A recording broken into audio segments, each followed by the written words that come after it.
এই সংসারে যখনই কোনো সমস্যা আসে তখন আমরা আমাদের সব থেকে বড় সম্বলের কাছে আশ্রয় খুঁজি, তা হলো আমাদের বিশ্বাস। এবার প্রশ্ন হলো এটাই যে এই বিশ্বাস কার উপর করা যেতে পারে? পরিবারের উপর, বন্ধুর উপর, নাকি তাদের উপর বিশ্বাস করা উচিত যাদেরকে আমরা কখনো সঙ্গ দিয়েছি? দেখুন, এই সংসারে বিপদের সম্মুখীন হলে কে আপনাকে সাহায্য করবে সেটা নির্বাচন করা আপনার হাতে নেই। সেটা সেই সকল ব্যক্তির উপর নির্ভরশীল যে তারা আপনাকে সাহায্য করবে নাকি করবে না।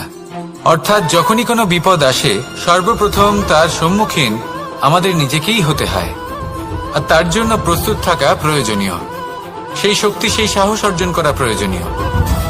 দেখুন, যখনই অন্ধকার আসে তখন সবার আগে কে আপনাকে ত্যাগ করে চলে যায়? আপনার নিজেরই ছায়া।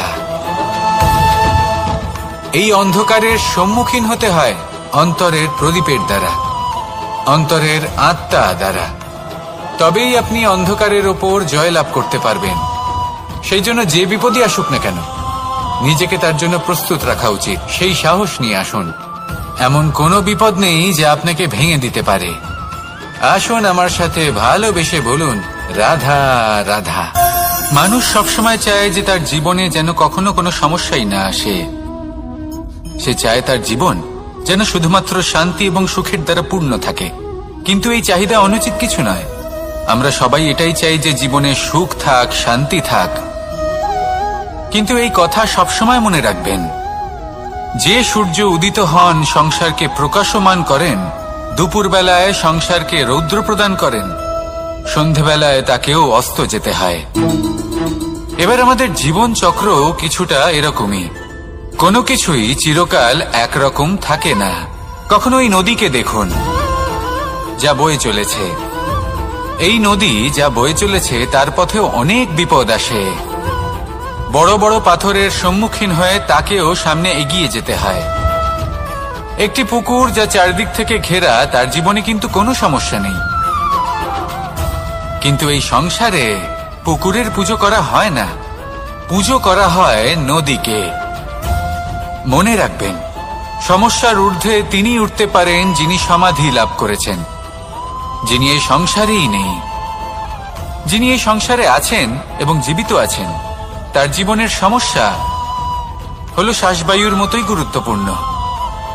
আসুন আমার সাথে ভালোবেসে বলুন, রাধা রাধা। জীবনে ক্ষমা চাওয়া তাও কিছুটা সহজ, ক্ষমা করতে পারা অত্যন্ত কঠিন।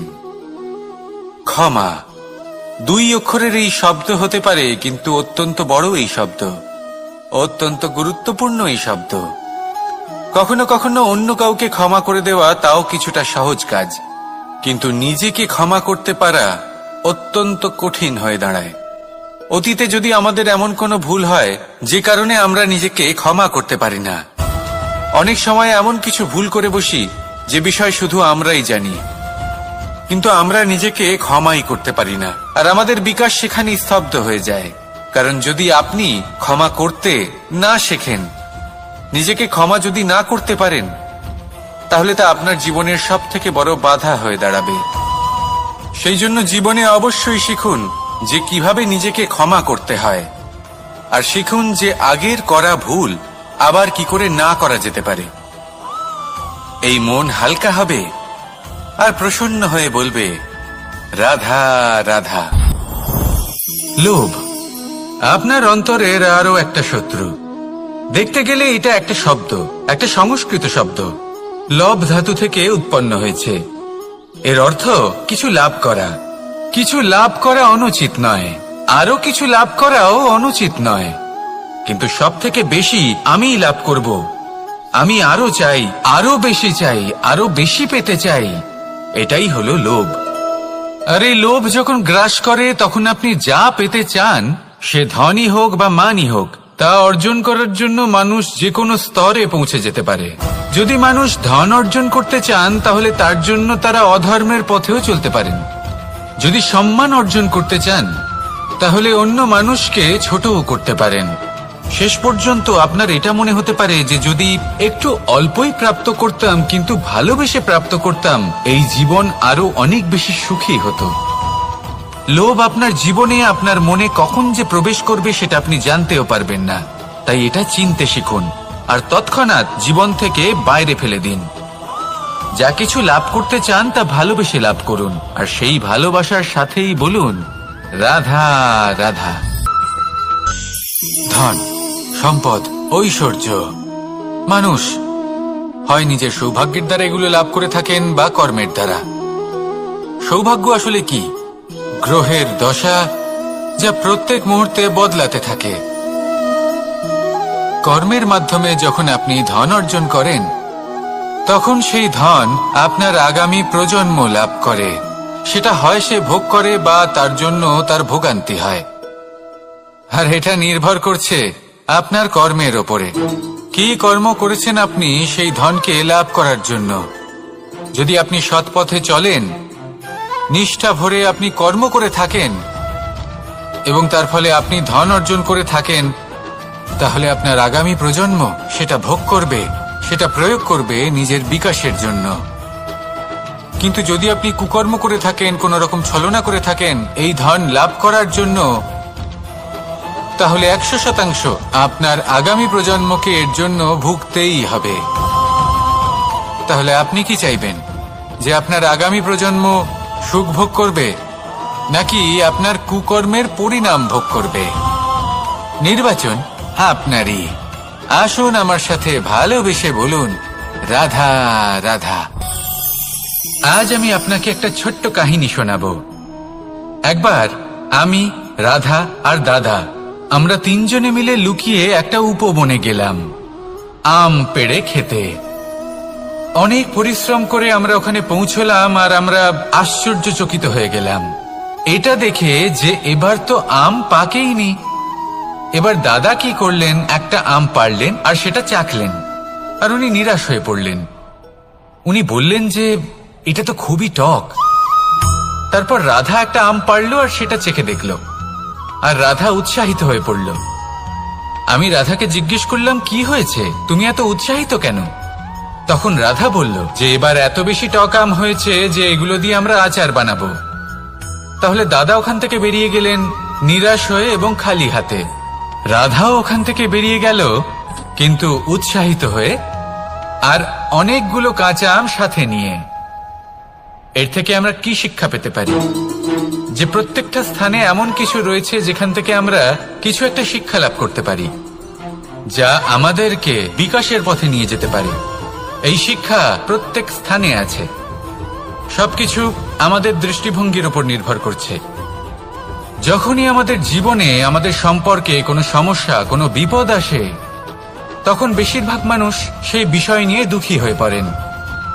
আর কিছু মানুষ এমনও থাকেন যারা শেষ পর্যন্ত তার সমাধান করেন, বিপদকে পরাজিত করেন, সম্পর্কগুলিকে আবার জুড়ে দেন।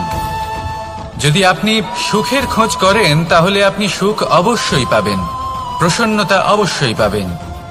যদি আপনি দুঃখ খোঁজেন তাহলে দুঃখ অবশ্যই পাবেন। এবার আপনি কি খুঁজতে চান সেই চয়ন আপনারই। আসুন আর আমার সাথে ভালোবেসে বলুন রাধা রাধা। কখনো কোনো প্রজাপতিকে উড়তে দেখেছেন? কি সুন্দর উড়ে বেড়ায় সে, এক ফুল থেকে অন্য ফুলে, এক পাতা থেকে অন্য পাতার ওপর। কিন্তু সে কিভাবে উড়তে শেখে কখনো ভেবেছেন? জন্ম থেকেই কিন্তু প্রজাপতির ডানা থাকে না। ও কিন্তু ছোট্ট একটা ডিমের আকারে জন্ম লাভ করে। তারপর সেই ডিমটি ভেঙে একটি কীট বাইরে আসে। আস্তে আস্তে সে বড় হয়, ওর শক্তি বৃদ্ধি পায়। তারপর সে সেই কীট দশা ত্যাগ করে নিজের ডানাগুলি মেলে। এই প্রক্রিয়া তার কাছে সরল নয়, অত্যন্ত যন্ত্রণাদায়ক প্রক্রিয়া, কিন্তু সে সেই যন্ত্রণা মেনে নেয়। আর তারপর আস্তে আস্তে সে উড়তে শেখে। শুধুমাত্র আকাশে উড়ে বেড়ায় তা নয়, আমাদের মনের মাঝে উড়ে বেড়ায়। এবার এই ডিম থেকে প্রজাপতি হয়ে ওঠার যে যাত্রা, এটা যতটা কঠিন ততটাই কঠিন হয় এই সংসারে শ্রেষ্ঠ কর্ম করা। ততটাই কঠিন হয় এই সংসারে মহান হয়ে ওঠা। সেই জন্য প্রয়োজনীয় প্রচেষ্টা এবং সময়। নিরন্তর প্রচেষ্টা করতে থাকুন, পর্যাপ্ত সময় নিন এবং আপনি নিজেকে এই আকাশে উড়ন্ত অবস্থায় পাবেন। আসুন আমার সাথে ভালোবেসে বলুন, রাধা রাধা,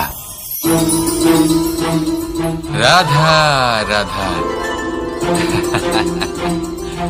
আপনারা হয়তো ভাবছেন কি আশ্চর্য ব্যাপার, প্রত্যেকবার আমি কথা শেষ হওয়ার পরে রাধা রাধা বলি। এইবার আমি আগেই বলে দিলাম। কারণটা কি? কারণ হলো অত্যন্ত বিশেষ। প্রত্যেকবার কথা সমাপ্ত হবার পরে আপনাদের সবার মধ্যে ভালোবাসা বিতরণ করতে চাই, তাই রাধা রাধা বলি। কিন্তু এইবার এই নতুন এবং বিশেষ সূত্রপাতে প্রথমে প্রেম বিতরণ করা অত্যন্ত আবশ্যক। এবার একটা বিষয় আছে যা জানেন হয়তো সকলেই, কিন্তু বুঝতে খুব কম জন পারেন। এই প্রেম, এই আনন্দ, এই সকল কিছুর সূত্রপাত হয় নিঃস্বার্থ আবেগের দ্বারা। ঠিক যেমন একজন মাতাকেই দেখে নিন। যখনই একজন মাতা সন্তানকে জন্ম দেন, তখন এই সংসার ভুলে যায় যে তার জন্য এটা একটা নতুন জন্ম। কারণ একজন নারী তখন একজন মাতৃরূপে নতুন ভাবে জন্ম নেন। একজন নারী স্ত্রী ও গৃহবধূ রূপে কিছু অধিকার লাভ করে থাকেন, কিন্তু তিনি যখন মা হয়ে যান তখন তিনি শুধুই দান করতে শেখেন। নিজের সন্তানের জন্য কত কিছুই না করেন, তাকে বাৎসল্যের সাগরে ভাসিয়ে নিয়ে যায়। এই সংসারে রাজকুমার জন্ম নিতেই পারেন, তাকে রাম এবং লক্ষণ কিন্তু মায়েরাই বানিয়ে তোলেন। একজন গোয়ালা জন্ম নেয়, তাকে দ্বারকাধীশ একজন মাই বানিয়ে তোলেন। পিতা হলেন সেই পর্বত যার একটা অংশ হলো তার সন্তান, কিন্তু মা হলেন সেই শিল্পী যিনি একটা পাথরকে খোদাই করে এমন এক মূর্তি গড়ে তোলেন যাকে সকলে পূজনীয় মনে করেন। তাহলে স্মরণ করুন সেই সকল মুহূর্ত যেগুলি আপনি নিজের মাতার সাথে অতিবাহিত করেছেন। অনুভব করতে পারবেন যে কিভাবে এক মুহূর্তেই এই মন প্রফুল্ল হয়ে ওঠে। এবারের কারণ কি? এর কারণ হলো এই জীবনের আসল দ্বারই হলো মমতা।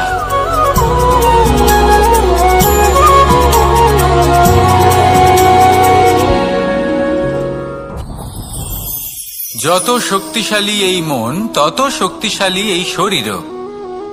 এই যে আমাদের শরীর, এটা আসলে কি? এ হলো একটা রথের মতো। আর একটা রথ ততক্ষণ চলতে পারবে না যতক্ষণ না তাকে কোনো সারথি চালাবে। এই মন হলো শরীরের সারথি। এবার ভাবুন, যদি এই সারথি শক্তিহীন হয়, দুর্বল হয়, তাহলে এই রথের কি হবে? এটা উচিত পথে চলতে পারবে না, উচিত গতিতে চলতে পারবে না, মন মতো স্থানে এটা পৌঁছতেও পারবে না। সেই জন্য মনের শক্তি অত্যন্ত প্রয়োজনীয়। এবার মনের শক্তি আমরা কোথা থেকে লাভ করি? দৃঢ়তার শক্তি থেকে। এবার এই শক্তি আমরা কিভাবে বাড়াতে পারি? আমরা প্রতিদিন কিছু নতুন স্থির করি, কিছু ছোট কিছু বড়। আর যেই আমরা নতুন কিছু পূর্ণ করি, আমাদের মনের শক্তি বেড়ে যায়। আর যদি পূর্ণ না করতে পারি, মনের শক্তি কমে যায়। একটা দেওয়ালের মতো ছোট ছোট ছোট ছোট শিলা আমরা একটার পর একটা স্থাপন করে একটা দেওয়াল তৈরি করি। এতগুলো পাথর যখন একত্রিত হয়ে যায়, তখন এমন এক দেওয়াল তৈরি হয় যাকে ভাঙা প্রায় অসম্ভব হয়ে দাঁড়ায়। সেরকমই হয় মন এবং দৃঢ়তা। ছোট ছোট কাজ করে নিজের লক্ষ্য পূর্ণ করুন। এই লক্ষ্য যদি পূর্ণ হয়, তবে মনের শক্তি বাড়বে। কিছুটা এইভাবে যে যত বড়ই বিপদ আসুক না কেন, সেই বিপদ নিজে হার মেনে নেবে, কিন্তু আপনার মন ততটাই শক্তিশালী থাকবে। তাই মনের শক্তি বাড়াতে থাকুন, যাতে আপনি উচিত পথে চলতে পারেন, উচিত গতিতে চলেন আর মনোবাঞ্ছিত স্থানে পৌঁছতে পারেন। তবেই এই মন প্রসন্ন হয়ে বলবে, রাধা রাধা। আমি রাধাকে ভালোবাসি, আর এই কথাটা সমগ্র সংসার জানে। আর সময় অন্তরে লীলার দ্বারা, বিভিন্ন ঘটনা দ্বারা, কর্মের দ্বারা আমি নিজের এই ভালোবাসা রাধার সামনে প্রকাশ করি। এবার আপনি বলবেন, এসবের কি প্রয়োজন? রাধা কি এই কথা জানে না যে কৃষ্ণ তাকে কতটা ভালোবাসে? অবশ্যই জানে, কিন্তু এই যে ভালোবাসা, তা মনে রেখে দেওয়ার জন্য নয়, তা প্রকাশ করার জন্য। আর বারংবার এই ভালোবাসাকে প্রকাশ করা উচিত, উচিত সময় এবং উচিত সুযোগ দেখে। কিরকম? এবার যদি আপনি প্রেমীর সাথে কোনো উৎসবে থাকেন, তাহলে তার সাথে নৃত্য সঙ্গীত করুন। যদি ভিড়ের মাঝে থাকেন, তখন প্রেমীকে সম্মান করুন, একান্তে প্রসাধন করুন। দুঃখের সময় তার হাত ধরে থাকুন, সুখের সময় আলিঙ্গন করে রাখুন। এই প্রেম যত প্রকাশ করবেন, ততই এই প্রেমের বৃদ্ধি হবে। এই প্রেম আরো বেশি গভীর হবে, অটুট হবে।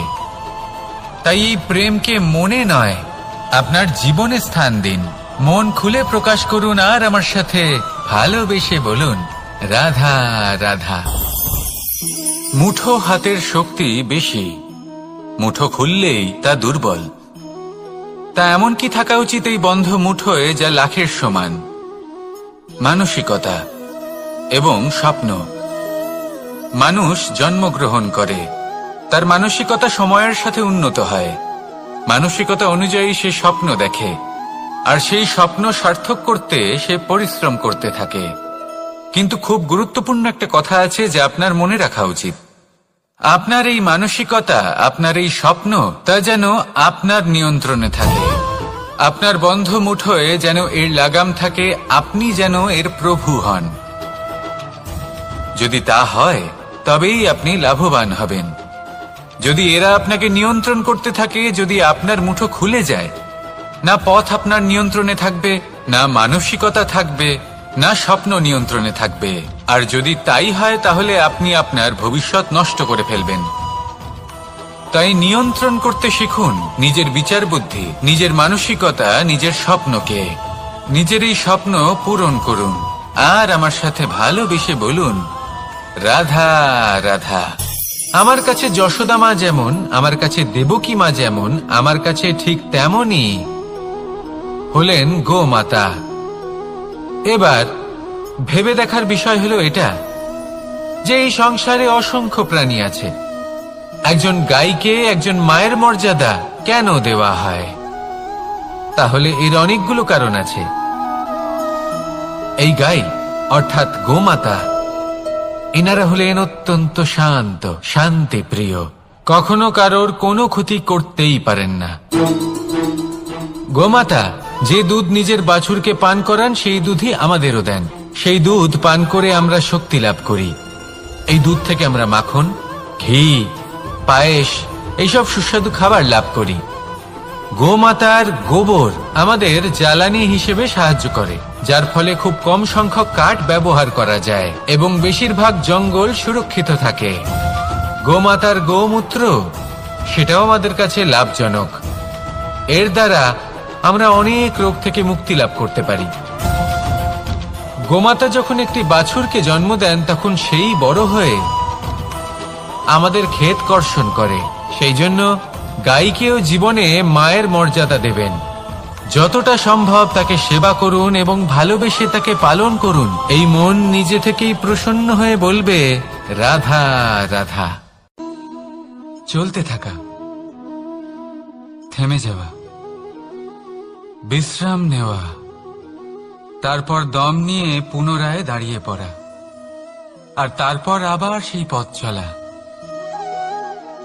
এটা জীবনের অভিন্ন এক অঙ্গ, এটার থেকে আপনি পালাতে পারবেন না। কিন্তু এই অঙ্গকে আপনি নিজের জীবনে কিভাবে প্রয়োগ করবেন, কিভাবে তাকে কাজে লাগাবেন, সেই সিদ্ধান্ত আপনাকে নিতে হবে।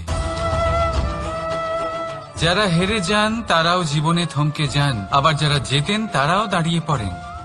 যারা হেরে যান তারা হাঁপিয়ে দাঁড়িয়ে পড়েন, যারা জিতে যান তারা দাঁড়িয়ে পড়েন সেই সর্বোচ্চ স্তরে পৌঁছে গিয়ে। এবার দাঁড়াতে তো আপনাকে হবেই, তা হতেই হবে। কিন্তু কখন কিভাবে দাঁড়াবেন, ক্লান্ত হয়ে নাকি সর্বোচ্চ স্তরে পৌঁছে গিয়ে, সেই সিদ্ধান্ত আপনার। অবশ্যই দাঁড়িয়ে পড়ুন, কিন্তু ক্লান্ত হয়ে নয়, কারণ আপনাকে পুনরায় দাঁড়িয়ে পড়তে হবে, পুনরায় যাত্রাপথে এগোতে হবে এবং সর্বোচ্চ স্তরে পৌঁছতেই হবে। রাধা রাধা।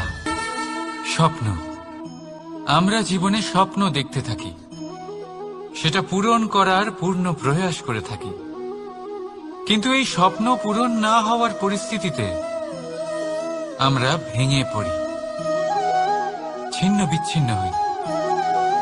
আর তারপরই বোঝা আমরা আগামী প্রজন্মের ওপর রীতিমতো চাপিয়ে দিই। আমরা এটাই মনে করি যে আমরা যেটা হতে পারিনি সেটা আমাদের সন্তান অবশ্যই হবে। আমরা যা কখনো পাইনি আমাদের সন্তান অবশ্যই তা পাবে। এটা যে অনুচিত সেটা আমরা ভাবি না, কিন্তু এটা ভুল, আর এই ভুল আমরা সকলেই করে থাকি। সন্তান প্রকৃতি আর পরমাত্মার আশীর্বাদ। ওদের ভিতরে তাদের নিজের একটা অস্তিত্ব লুকিয়ে থাকে, সেটা মন দিয়ে দেখুন তো। আপনি শুধু ওই সন্তানকে জন্ম দিয়েছেন, কিন্তু ওর জীবন আপনার নয়।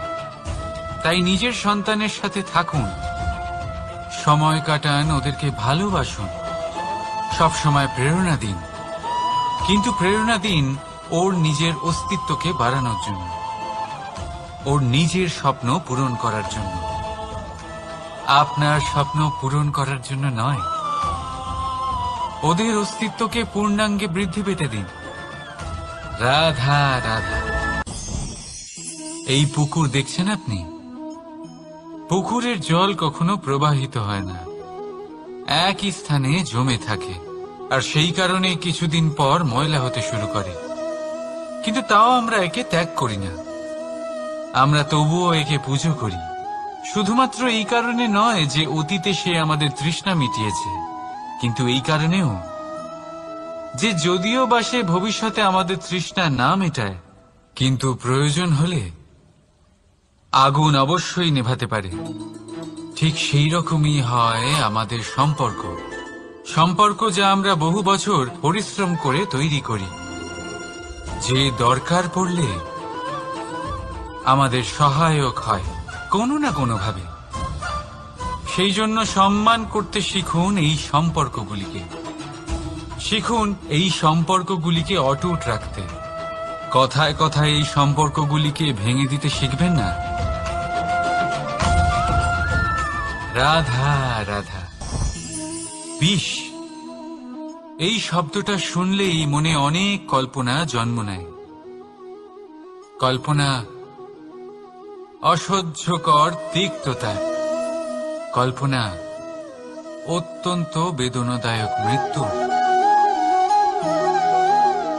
এবার যদি আপনাকে জিজ্ঞেস করা হয় যে সবচেয়ে বিষাক্ত বিষ কোনটা, তাহলে আপনি কি বলবেন?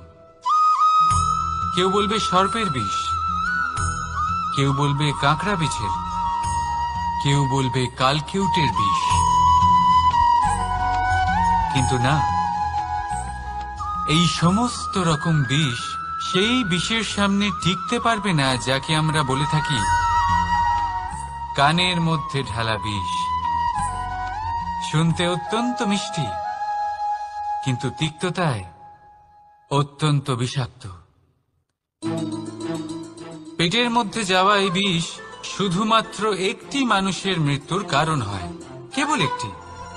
কিন্তু কানের মধ্যে ঢালা এই বিষ একাধিক সম্পর্কের নাশ করতে পারে। আর এটাতে সেই ব্যক্তির ভুল নেই যে আপনার কানে বিষ ভরেছে, আপনি তাকে দোষ দিতে পারেন না। এখানে দোষ আপনার নিজের, যে এই বিষকে আপনি নিজের উপরে প্রভাব ফেলতে দিয়েছেন, এই বিষকে সুযোগ দিয়েছেন আপনার ক্ষতি করতে। এটা আপনার ভুল। সেই জন্য কুমন্ত্রণায় কখনো কান দেবেন না। আপনার মনে ভালোবাসার দৃঢ়তা জাগিয়ে তুলুন আর নষ্ট করে দিন এই সংসারের সমস্ত বিষের প্রভাবকে। রাধা রাধা। জীবন আমাদের এই জীবন সুখ আর দুঃখ, এই দুইয়ের মিশ্রণ। এদের সংমিশ্রণই জীবনের ভারসাম্য বজায় রাখে। এখন এই সুখ এমন এক বস্তু যাকে সবাই খুঁজে চলেছে। দুঃখ এমন এক অনুভূতি যা সবার কাছে আছে। আমাদের প্রত্যেকের জীবনে সুখ আর দুঃখ আসতে থাকবে আর যেতেও থাকবে। এটা অবশ্যই জীবনে থাকবে, কিন্তু সফলতা এটা সবার জীবনে আসে না। কেন? কারণ এই সফলতা সুখ আর দুঃখের দ্বারা প্রাপ্ত হয় না। সফলতা প্রাপ্ত হয় নিজের উপরে বিশ্বাস করতে থাকলে। আকাশের ওই সূর্যকে দেখুন, সূর্যের বিশ্বাস আছে নিজের উপর যে সে সমস্ত জগৎকে আলোকিত করতে পারবে। নিজের প্রথম রশ্মি দিয়ে অন্ধকারকে দূর করতে পারবে। সূর্য এই বিশ্বাস নিয়েই আসে, আর কিছুক্ষণের মধ্যেই সমস্ত সংসার থেকে অন্ধকারকে বিনাশ করে ফেলে সে। তাহলে মনে রাখবেন, এই সুখের আভাস, এই দুঃখের অনুভূতি আসতেও থাকবে আর যেতেও থাকবে। শুধু নিজের উপরে বিশ্বাস রাখুন, তারপর দেখবেন এই সফলতা আপনার দাস হয়ে থাকবে। রাধা রাধা। চাঁদ কত শ্রেয়, শুভ্র, কত সুন্দর।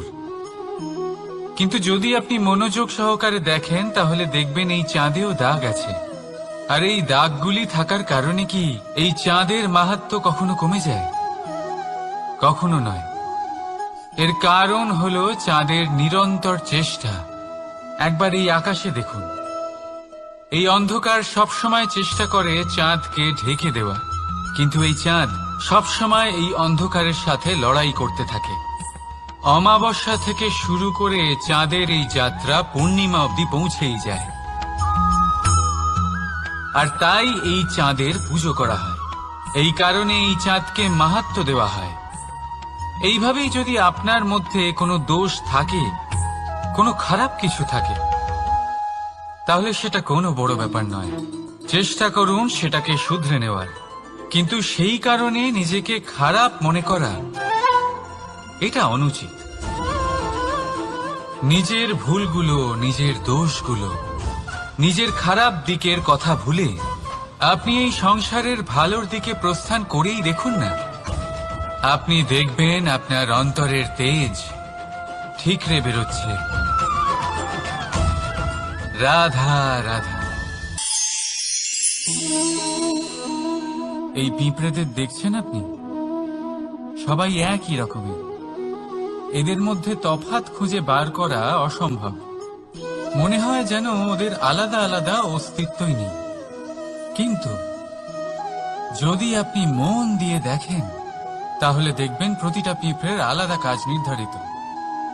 তাদের আলাদা অস্তিত্ব আছে। কেউ বাড়ি বানানোর জন্য মাটি সংগ্রহ করতে পটু, কেউ ঢিপি বানাতে পটু, কেউ খাবার খোঁজায় পটু, আবার কেউ সেই খাবার আনায় পটু। ঠিক সেরকমই হয় মানুষেরা। মনে হতেই পারে সবাই একই রকম, কিন্তু প্রতিটা মানুষের ব্যক্তিত্ব, প্রতিটা মানুষের অস্তিত্ব ভিন্ন হয়। আর সত্যি কথা বলতে কি, প্রতিটা মানুষের ভিন্নতাই আমাদের প্রগতির দিকে নিয়ে যায়। ভাবুন, যদি আপনাকে কারোর সাথে হাত মিলিয়ে চলতে হয়, তাহলে আপনাকে আপনার সোজা হাত তার উল্টো হাতে ধরে এগোতে হবে। এটাই সৃষ্টিকর্তার সৃষ্টির নিয়ম। ভিন্নতা, এই ভিন্নতাকে আশীর্বাদ ভেবে চলুন। এতে কোনো খারাপ নেই। রাধা রাধা। দাদা আমাকে বহুবার জিজ্ঞেস করেন যে কানাই, তুমি রাধার সাথে এই সংসারকে প্রেম শেখাতে এসেছো, তাহলে কেন তুমি রাধাকে এত বিরক্ত করো? কেন ও তোমাকে বিরক্ত করে? কেন এই ঝগড়াঝাটি হয়? কেন এই টানাপোড়েন চলে? এবার এটার উত্তর আমি কিছুটা এইভাবে দিতে চাই। পিঁপড়ে সেই বাড়িতেই প্রবেশ করে যেখানে মধু উপস্থিত আছে।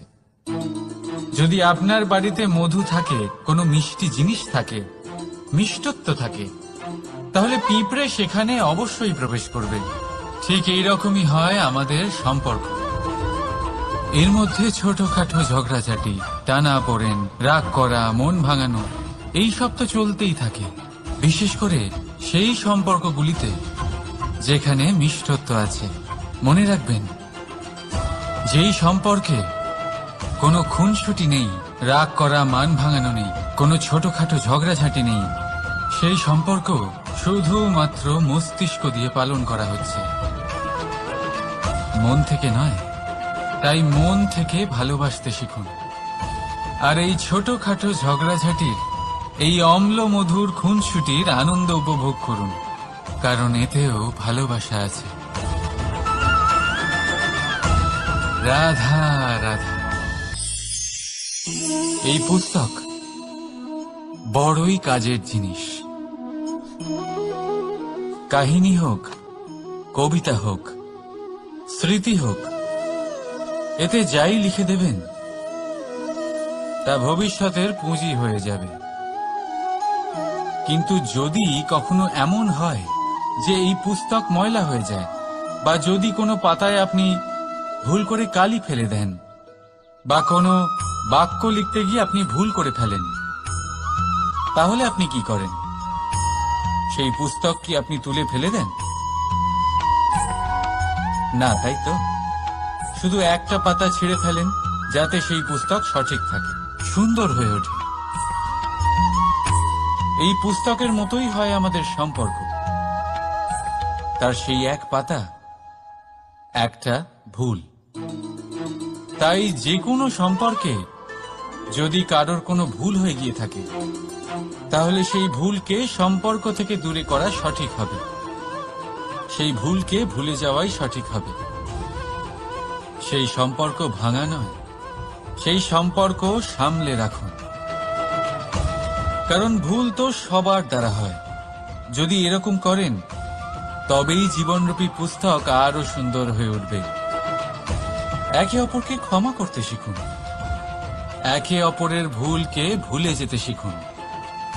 তারপর দেখবেন এই জীবনে আরো আনন্দ আসবে, আর এই সম্পর্ক নিঃশ্বাস নিতে থাকবে।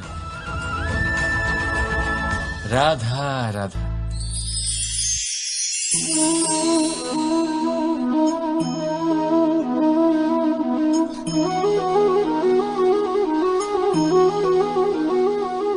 আমার এই ছায়া দেখতে পাচ্ছেন আপনি?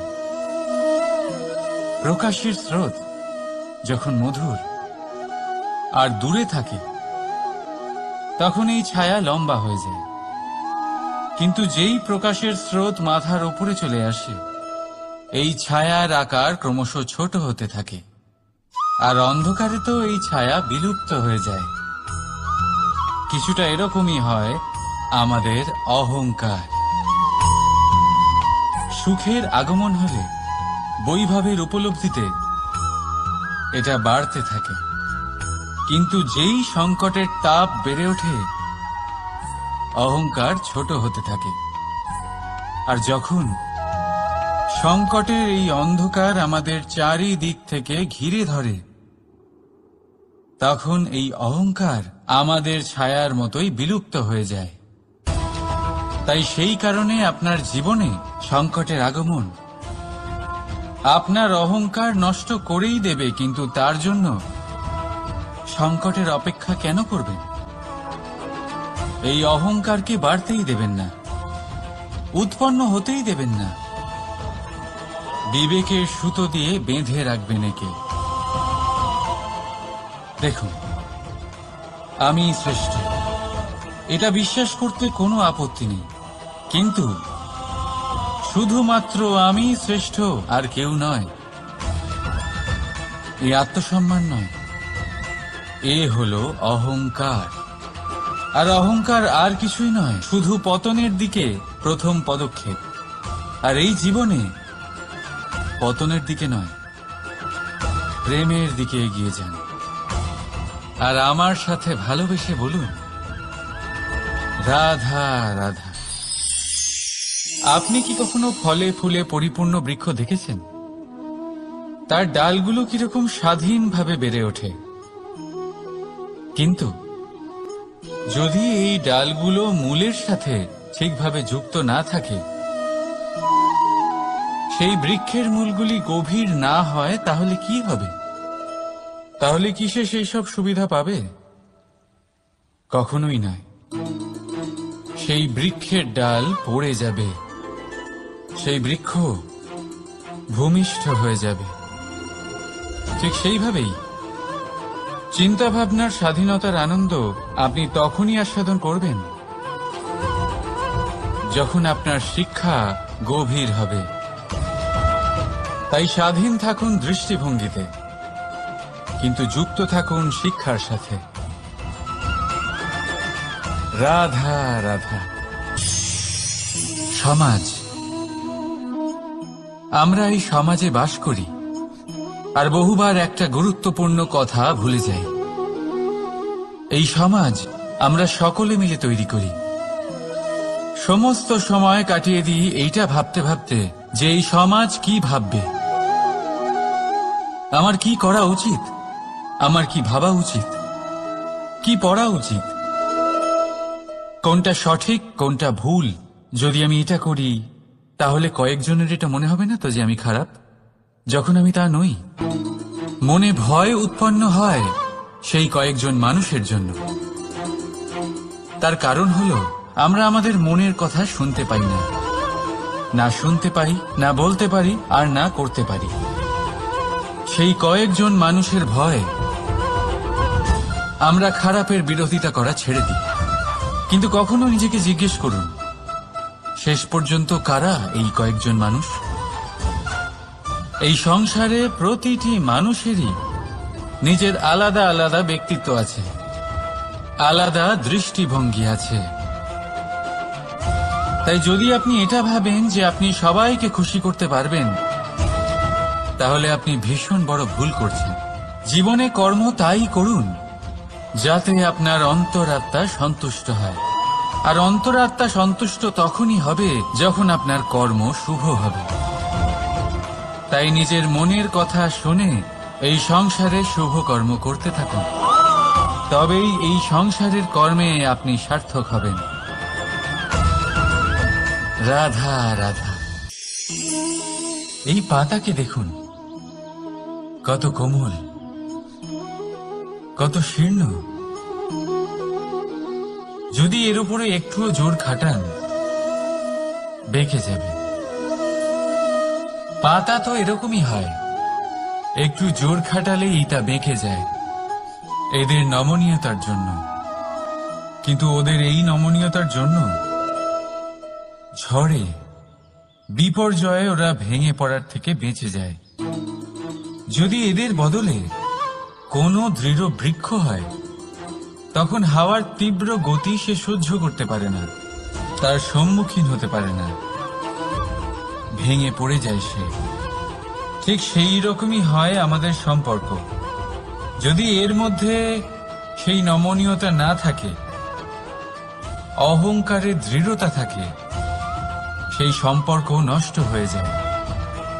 তাই আনুন এই নমনীয়তা আপনার সম্পর্কে, যাতে কাল যদি কোনো সমস্যা এসে দাঁড়ায়, এই সম্পর্ক যেন না ভেঙে যায়।